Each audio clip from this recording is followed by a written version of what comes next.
Line के गांव है, आप कितने गांव जाओगे? एक मिनट, मैं कार्यक्रम छोड़ के गांव में चलता हूँ। हमारा भाई आशीष महाराज।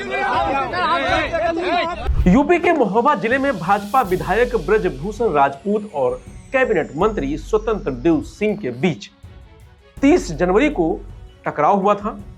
अब यह मुद्दा सोशल मीडिया और गांव गली में कुर्मी बनाम लोधी समाज का रूप ले रहा है। लोग इसे दो जातियों के बीच वर्चस्व की लड़ाई मान रहे हैं। भाजपा के लिए यह चिंता का विषय बन गया है। ब्रजभूषण लोधी समाज से आते हैं, जबकि स्वतंत्र देव सिंह कुर्मी समाज से। दोनों समाज की ताकत क्या है, अब यह भी जान लेते हैं। तो लोकसभा की 27 और विधानसभा की 128 सीटों पर कुर्मी समाज का प्रभाव है। यूपी में 40 कुर्मी विधायक हैं, जिसमें 27 भाजपा के, 12 सपा के और 1 कांग्रेस का। कुर्मी सांसदों की संख्या 11 है, जिसमें 7 सपा के, 3 भाजपा के और 1 अपना दल का। 5 कुर्मी एमएलसी हैं।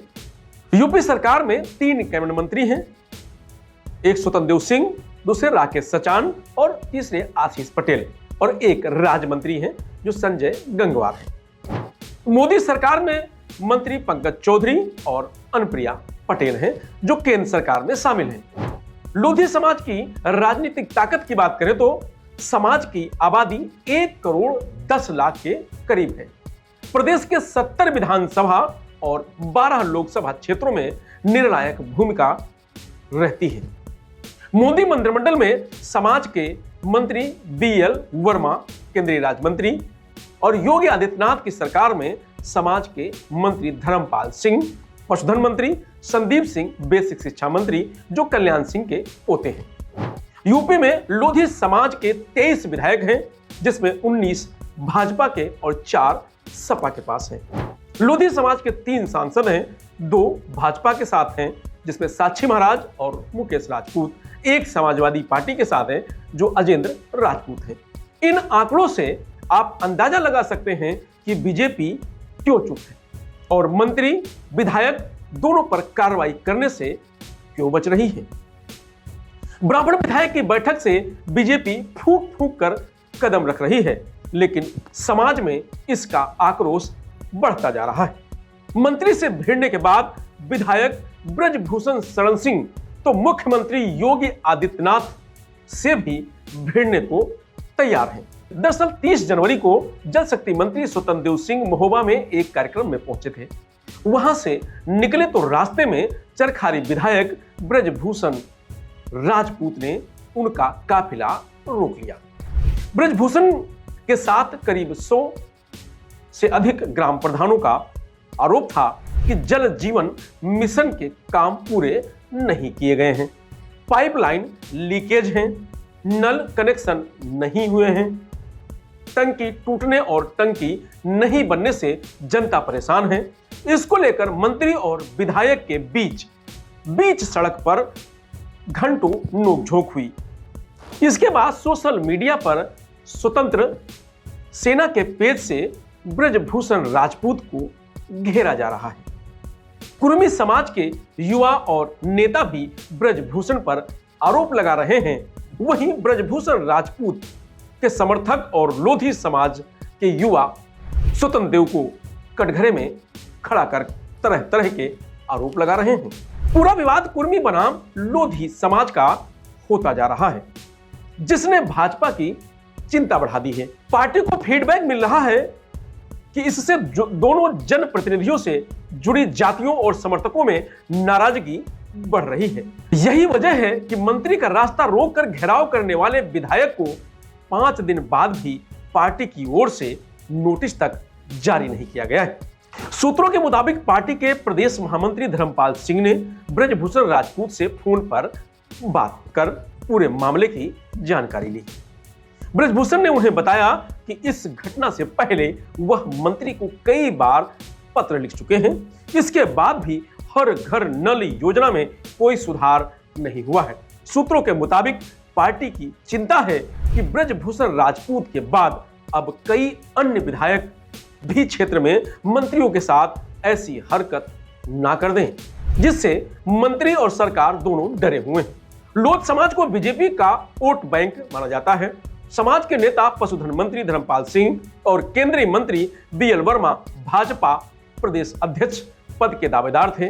भाजपा ने लोधी की जगह कुर्मी समाज के पंकज चौधरी को प्रदेश अध्यक्ष बनाया है।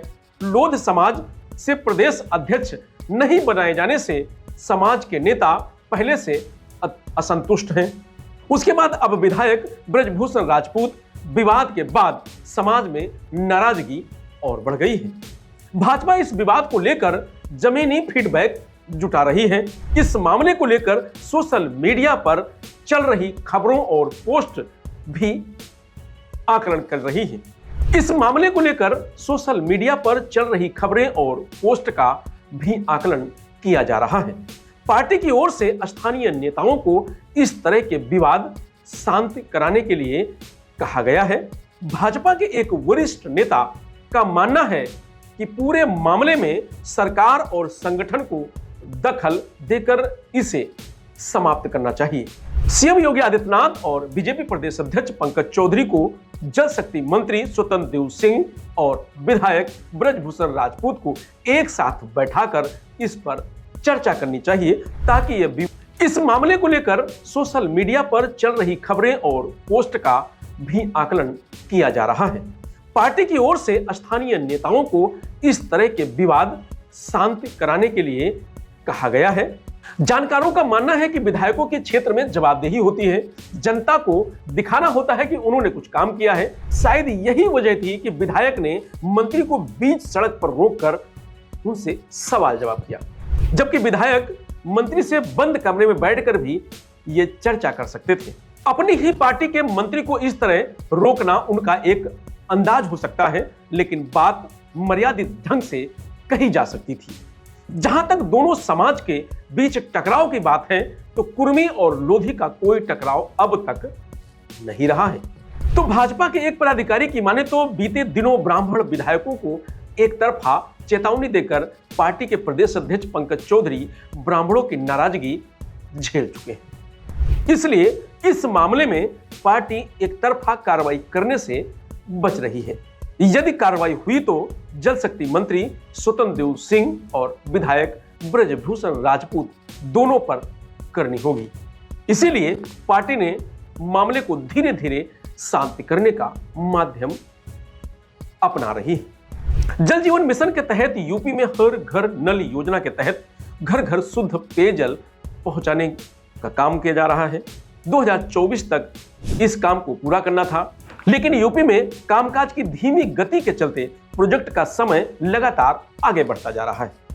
दिलचस्प बात यह है कि प्रोजेक्ट में अपर मुख्य सचिव से लेकर इंजीनियर तक सालों से इसी महकमे में काम कर रहे हैं, कुर्सी पर बैठे हुए हैं, लेकिन फिर भी काम समय पर पूरा नहीं हो रहा है। ब्रजभूषण राजपूत का विवाद तो सुर्खियों में आ गया, लेकिन बुंदेलखंड के दर्जनों विधायकों ने परियोजना को लेकर सरकार को शिकायतें लिखी। विधायक ब्रजभूषण राजपूत का कहना है कि वह बीते 2 साल से विभागीय मंत्री और प्रमुख सचिव को हर घर नल योजना के घोटाले को लेकर पत्र लिख रहे हैं। विधानसभा में भी इस मुद्दे को उठाकर सीबीआई जांच की मांग भी कर चुके हैं, लेकिन इस पर अभी तक कुछ नहीं हुआ। उन्होंने कहा कि यह सब एक घोटाला है जहां अधिकारियों ने फील्ड में काम नहीं किया, बिना काम के ही ठेकेदारों को भुगतान कर दिया है। एक गांव में काम शुरू भी नहीं हुआ और 100% काम पूरा दिखाया जा रहा है। उन्होंने दावा किया कि ठेकेदार को भुगतान भी किया जा चुका है। उन्होंने कहा कि जिलाधिकारी जो दावा कर रहे हैं उसमें 50% भी काम नहीं हुआ है। सरकार को इसकी जांच करानी चाहिए। यदि जांच में जिलाधिकारी का दावा झूठा पाया जाए तो उन्हें इस्तीफा दे देना चाहिए। उनका कहना है कि 30 जनवरी के बाद गांव में काम शुरू हो गया है, लेकिन मामले की जांच अभी बाकी है। स्वतंत्र देव सिंह से मेरी कोई अनबन नहीं हुई है। अब लोग इस मुद्दे को डाइवर्ट करने की कोशिश कर रहे हैं, लेकिन मुझे भ्रष्ट सिस्टम के खिलाफ आवाज उठाने पर पूरे प्रदेश से समर्थन मिल रहा है। जनता के हित में विकास के नाम पर अगर हमें जरूरत पड़ी तो मंत्री के बाद मुख्यमंत्री को भी रोक लेंगे। फिलहाल इस खबर में इतना ही। आप देखते रहिए लोकमत हिंदी।